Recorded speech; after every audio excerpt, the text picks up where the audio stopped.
Hi there, I'm Stu Rayner and this is the Wednesday Drawing Show. Well, we like to keep ahead of things on the Wednesday Drawing Show, and today we're going to be getting ready for Valentine's Day, and that means drawing hearts. I'm going to show you how to draw hearts in black and white and how to draw them in negative and how to colour them in too. There's what's in the mail, and I'm going to show some of your wonderful uploaded artwork. And stay to the end for this week's drawing task. But let's not talk about it.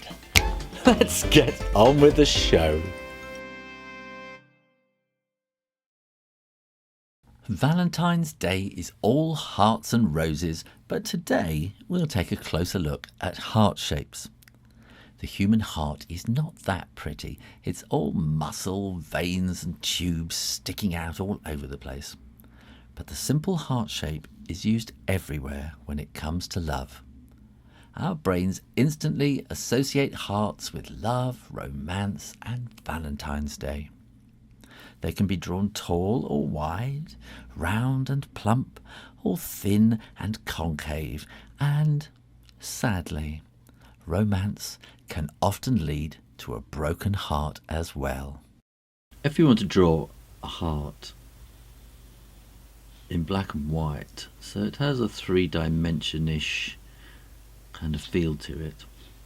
Draw your heart shape and imagine where the light is going to come from, and I think we really want the light to be coming in this direction, so I'm going to put a little arrow there, and this is where the light will reflect on the heart because this is domed. You might also get a little bit of reflection there too. If the light is shining here, then most of the shadow is going to be on this side. But don't draw right up to the edge with your shadow, because here along this edge the white of the paper will be reflecting the light back. It's called ambient light. It makes it, just gives it that extra bit of shininess. And as we come up round to the curve, these little flicks will get shorter and shorter and turn into dots. The light will also be casting a shadow onto the table, so we can put shadow coming like this, but this will, because it's domed, the lines will be slightly longer in the middle, and then as the shape of the heart gets narrower here, or not so high, then the shadow line will get shorter like that. And that is a really simple way to draw a heart in black and white, and if you want to make it more dense, then you can cross hatch. This will just give you a much more dense shadow. That should have been more like that. And we can cross again to give it an even more dense shadow. And to break up the lines so that the eye isn't focused on the lines going straight across. So there you are, that's really simple black and white shading for a heart to give a feeling of its three-dimensional sort of plumpness. And in a while we'll show how to do this in colour. What's in the mail? What's in the mail? What's in the mail? And what have we got in the mail today? We have, coming out of this old Amazon envelope from J. Oakley, that's Biro. That's a kind of a scene, a mountain scene, isn't it? Hard doing scenery in, I should have a go at that myself, shouldn't I? Good, well done. And here we have The Invisible Man. I recognise that as one of my drawings from Draw Stuff Real Easy channel. And I like the Invisible Man lettering that you've done there. And it's a really interesting shadow as well. Good. My name is Jonathan, I'm 12 and I'm from Swansea, which is in South Wales in Great Britain. I love your videos on the Wednesday Drawing Show. This is my first acrylic picture. I hope you like it. Well, Joshua, I am honoured that you wanted to send me your very first acrylic picture. I would want to stick it up on my wall at home, but I am going to stick it up on the wall. I'm going to stick it up on the wall of fame. Well, these drawings are from Drawtopia, who's sent me 6 drawings: a snake in colour, an alarm clock, a pen, scissors, a Rubik cube and a sort of Chinese temple. Can you make a video of a drawing of an ancient temple or a temple lost in the jungle? Probably ought to add that to my very, very long list of things to do. And it says, P.S. Can you put my drawings on the wall of fame? Well, this is from Ellie, who is a 13-year-old girl, and she's a big fan of the Wednesday Drawing Show. That's what I like to hear. I love it so much, it's given me the idea to write and draw my own comic strip called The Crazy People Next Door. That's a good title, actually. It's about a girl called Ellie that lives with the Phantom of the Opera and Javert from Les Miserables. Have you seen Les Miserables film yet? No, I haven't actually. And this is how you start cartoons. Every major cartoon you've ever seen on the TV or read in a magazine or whatever has started out like this. And you just start and you learn to understand the characters, and you get to know the characters, and you get to know how to draw the characters. I should do a Wednesday drawing show on this, shouldn't I? Anyway, Ellie, your drawing is going up on the Wall of Fame. Well, thanks for sending all of that in. And if you want to see your work on the Wall of Fame, here's where to send it to. I love getting stuff in the mail. Now, if you've been following my videos recently, you'll know that I've been doing a lot of big biro drawings so that I could empty out a biro. And people keep saying, what are you going to do with an empty biro? Well, first of all, I'm going to check that it is completely empty, because you do get little bits left. So always make sure you've done that first. And here I have got a piece of card, and it's been cut out for a greetings card. And what I'm going to do is I'm going to draw hearts on here. Now, you probably can't see these because of the way the light is shining. If I zoom right in, there you are, now you can see them. And I'm just drawing kind of random heart shapes. And this is something really simple that you can do. An old biro is really good to use because you've got that kind of ball on the end. And now I'm going to colour it in, but what I'm going to do is I'm going to use a pink crayon, and I'm going to crayon around them like that. I think this will vary widely with the type of paper that you use. Oh, that's better. I think you might want to experiment a bit with the crayon that you use, and the paper or card that you use will make quite a difference, I think. And by doing that, then you're leaving these little heart shapes embedded in the paper or the card. And I think it's just a little bit of fun. And I think over the next few weeks I've got plans to use my big biro. And I think you can play around with your crayon. I call it a crayon, by the way. Some people call it a colour pencil. Some people will call those kind of wax things that little kids use a crayon. But I would call that a wax crayon. It doesn't matter what it's called. You call it what you like. I think this is quite an interesting effect. It's very quick. So if you've forgotten to make a Valentine's card for the one you love, you can maybe do something like this.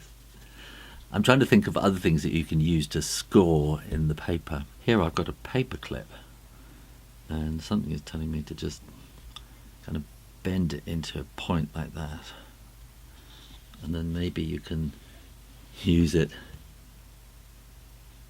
to go like that.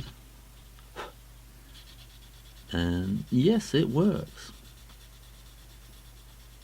So you can find all sorts of things, and I think if you kind of bend your paperclip around, and don't poke your fingers and draw blood or anything like that, but something like that, something shiny and hard that hasn't got ink on it, and you can go.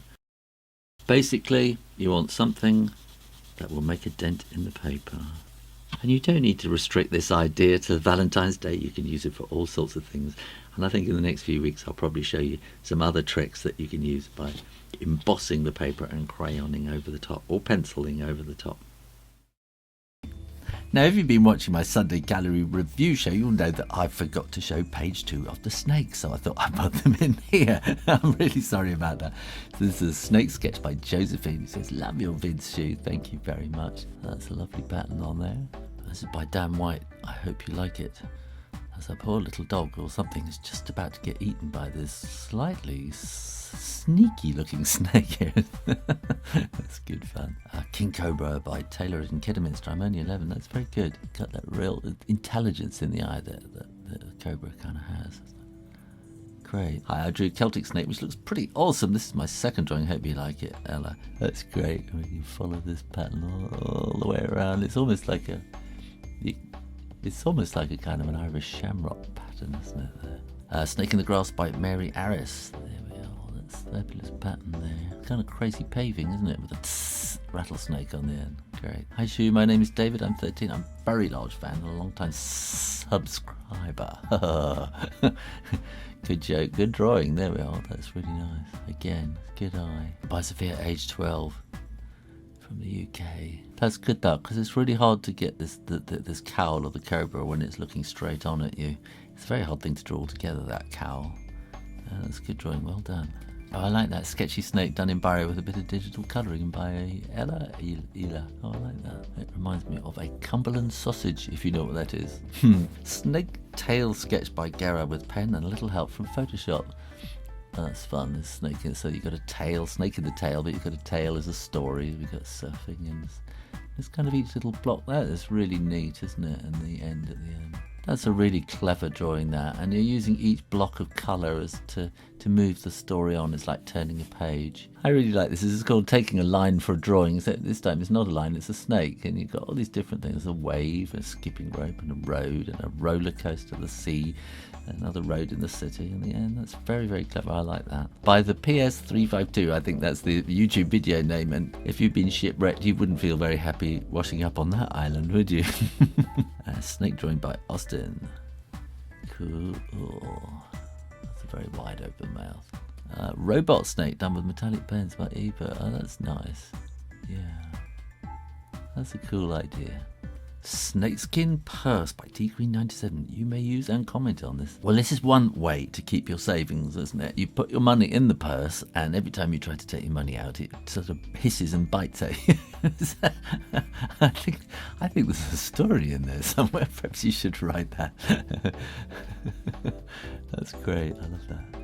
I like all the stars and all the pattern around it. It's good. And a little bit late for this strange snake by Matty. These eyebrows here give it a kind of slightly Chinese look about it, and in a way these patterns here also have a kind of slightly Chinese look about them. Yeah, I like that. To do. There we go. That's great. Thank you very much for uploading all of those, and make sure to watch the Sunday Gallery review show this coming Sunday. Colouring in a Valentine's heart is like shading in black and white, but we use colour hue instead of shading to build up the three-dimensional shape of the heart. Leave an area of white for the highlight. Fill the heart with pink and then add a darker pink or red on top. Surround the white highlight with a darker area to make it shine more, and colour in where we drew shadow in the ink version. The harder you press with colour pencils, the more colour is deposited, so vary the amount that you press as you fade the colours together. Do the same with a shadow. The further away from the heart you colour, the softer you should be pressing. We almost do the same with watercolour, but this time we flood the area with colour, and while it's still wet, we drop more intense colour into the areas we want to darken, and let it flood into the wetness. The opposite is true with the shadow. We start by laying down an area of grey-blue and then add clean water to it until the colour fades to nothing, giving the effect of a fading shadow. As always, experiment and have fun. Well, this week's drawing task is both easy and also quite difficult. Valentine's cards have been given by secret admirers for well over 100 years, which means that an awful lot of Valentine's designs have been done in that time. So it's really difficult coming up with something new. But that's what I want you to have a go at doing. Draw lots and lots of hearts and come up with lots of ideas around them. Just play with the idea. See if you can add your own personality to your design and come up with something that's just a little bit original.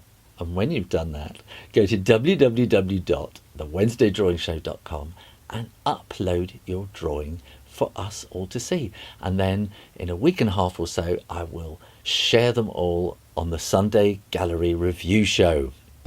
Here are the links to the Sunday Gallery Review Show and to the page on the WednesdayDrawingShow.com where you can upload your drawings. Now also check out the Valentine's drawing playlist. I've done quite a few Valentine's ideas of my own. Well, I hope you enjoyed that, and if you did, make sure you're subscribed to the Wednesday Drawing Show, and why not have a look at my nearly daily vlog for background and stuff about how this show comes together. In the meantime, keep drawing, practice, and I'll see you next time. You take care now. Bye bye.